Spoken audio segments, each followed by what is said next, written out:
Good morning, everybody. It is Thursday morning, and a very sad morning indeed, because today I have to give back the Himalayan.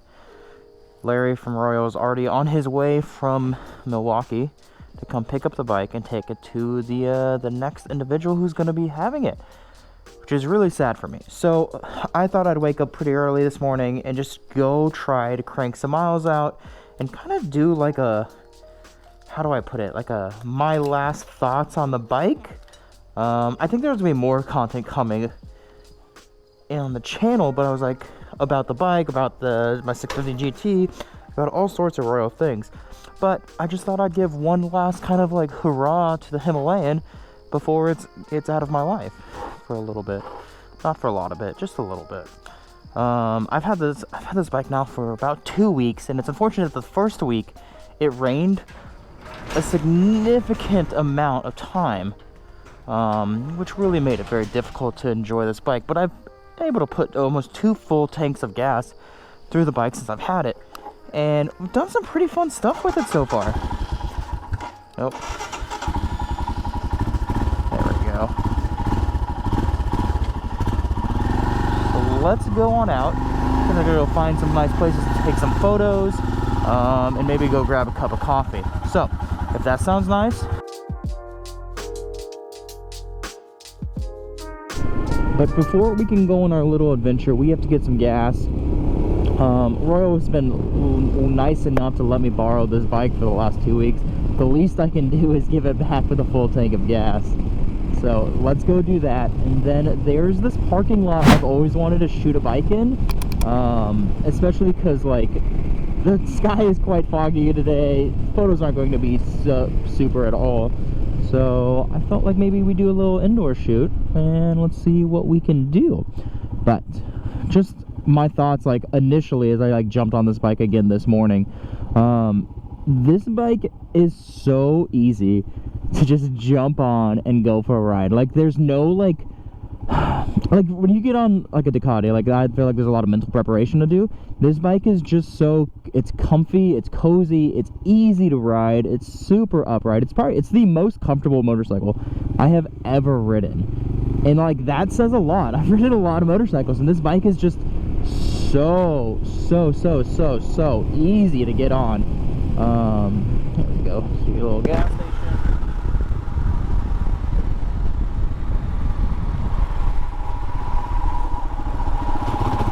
Oh, it just jumps over them curbs. Where are you going, guys?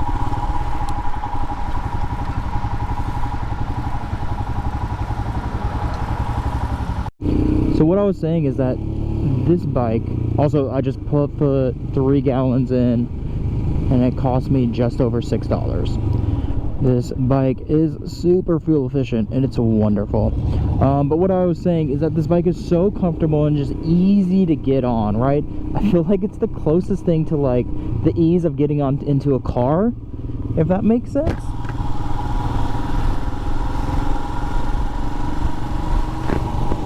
And just going out and doing errands and all of that. Like I've noticed that I've been jumping on this bike more and more versus just jumping in my truck to like simple things like going to the grocery store for like a small thing, or like I had to go to the camera shop and I just like, you know, filled up a backpack full of things I needed. Okay. Birmingham always has fun vehicles. Always. Instead of taking my truck, because this bike makes me want to ride, because I feel like it's just a do-it-all, easy to ride, super utilitarianistic bike that there's no like grimes with. It's just so easy to ride.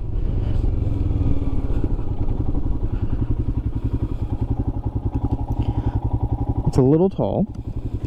It's like, I feel like one of like, I guess for an adventure bike it's not that bad. Like I can definitely touch both sides, so that's not too shabby at all in any way.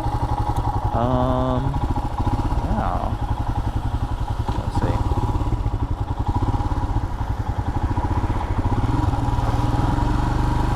Dope G-Class.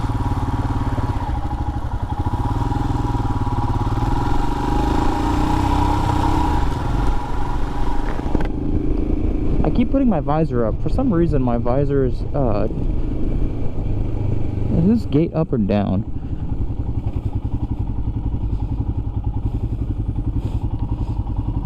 Gates are up. For some reason my visor keeps fogging, and I don't know why. I don't know if it's change of temperatures or like this weird fog that we're having, but it is what it is. What else about this bike? The cluster is super easy. Super easy to use. I've had no issues with it at all. Still not sure how to do the ABS, which is my fault.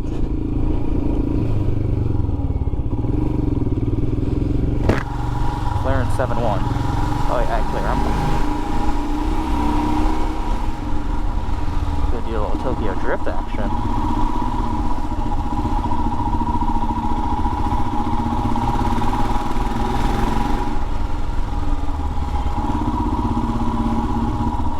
Also, something that I've noticed on these tires, like for adventure tires, this bike can lean. Like, obviously I'm not dragging my knee right now, but I didn't expect this much angle out of them. And at the same time, like when I took it off-road, it had no issues gripping. I was shocked at how well, I'm still shocked. Like, that's the first thing I talk about when people ask me about this bike, is just how capable it was on that single track and those double roads, double wides, double track, snowmobile track. Yeah, it was a snowmobile track, but I guess you'd call it double track. Double track. Wow, there's no one here. Can I get a hell yeah? What side do we want to go on?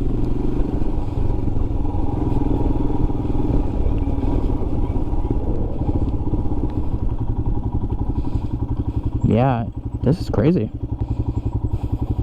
Usually there's a bunch of people here already parked, but not today. I guess also one thing that's super curious, or it's not super curious, but like worth noting, is like the turn angle on this bike. Okay, I'm locked. Look at this. This is almost like turning around in a single spot. So easy. All right, so we are going to get off here and we're going to take some photos.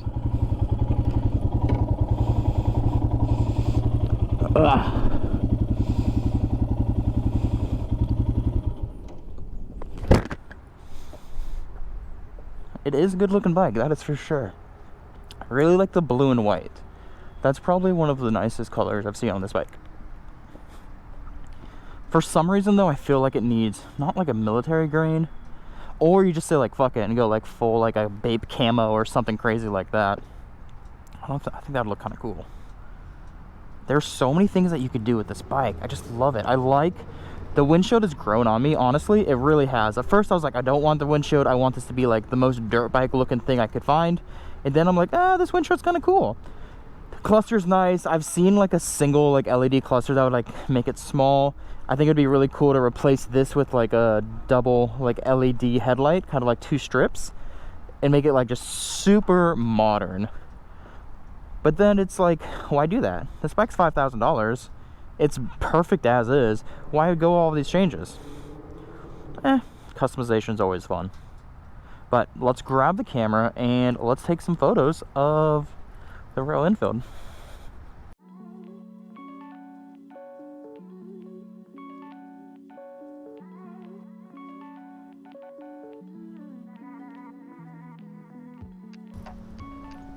Putting on the gloves. Thought I'd get you guys a nice little cold start. I don't know if anyone else does, but I always keep my bike in gear. I don't know if I'm supposed to. I always do it on a dirt bike.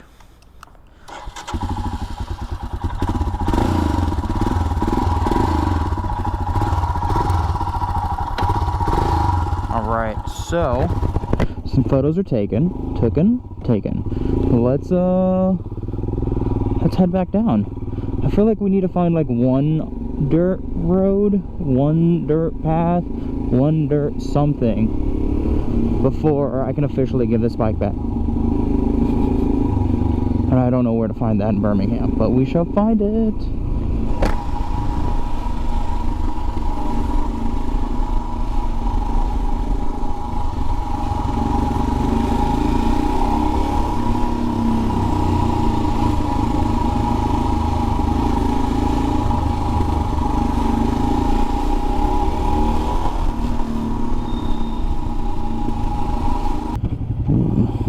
Gutsy, turning right on red. It's legal here, but see, it still seems weird. So one of the questions someone asked me on Instagram about this bike was if I had to choose between this bike and my GT650, what bike would I choose?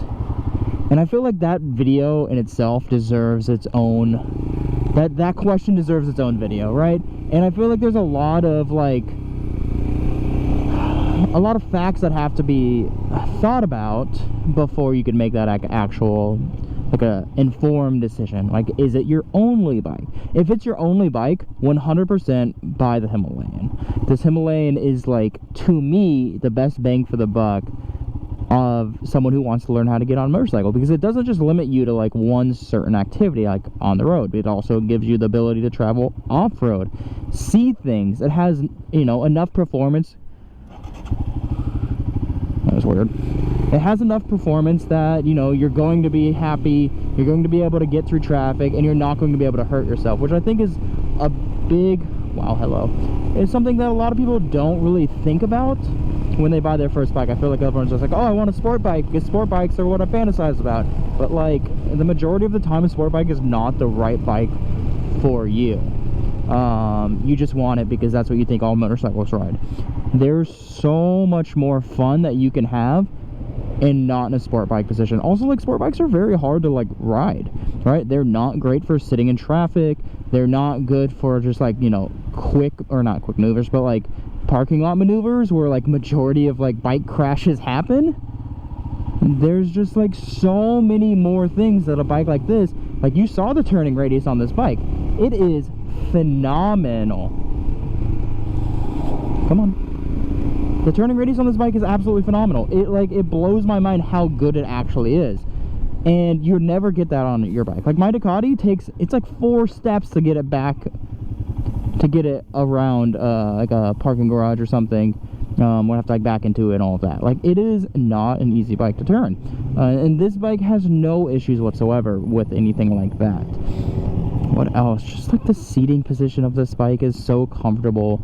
The uprightness, your hands are at a very relaxed position. There's no strain on your wrist. There's just so many solid qualities of this bike that it would be really hard not to recommend this bike as like your first bike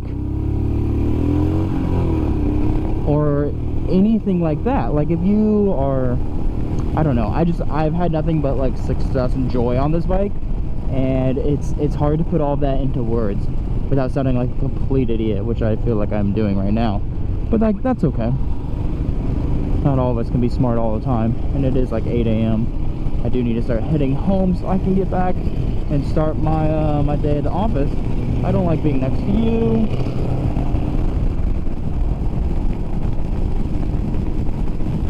Hey, look, here we are just cruising down at 60. No issues whatsoever.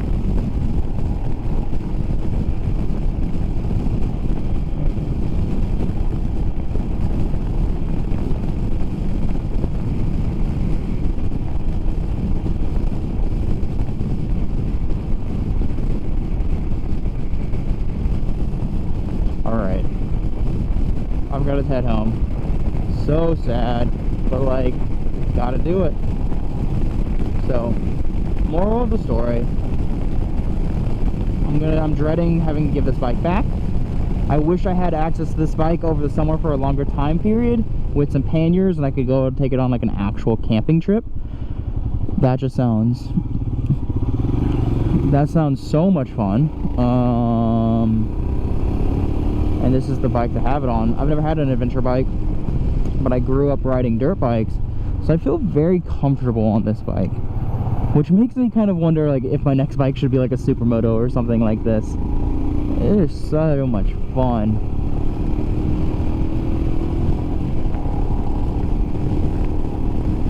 One thing I would say about this bike is that you need to rev it. I feel like you always have to be down a gear. I don't know if that's the correct terminology, down or up a gear, but the power is all made in the higher RPM, so you really have to like ride it like that, or you're going to be chugging along.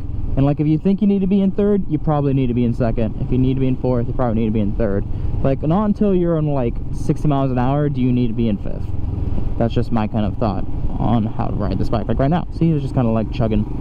Drop down gear, and we are good to go.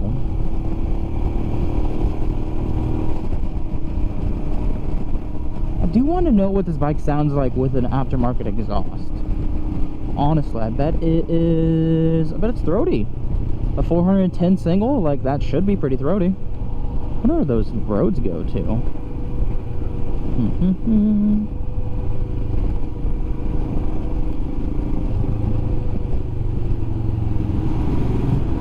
Once again, see, wrong gear. Needed to be down one. That all works out.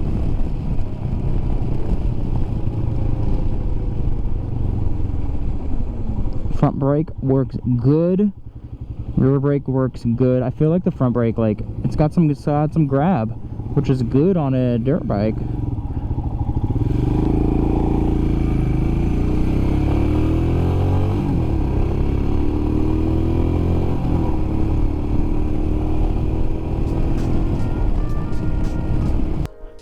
It's unfortunate, but this is the last time that I'm pushing the Himalayan into my garage. They'll be here in a few hours. So one last good night, one last sleep, a little Royal. Goodbye. They're here. I have to give up the bike. I'm really sad.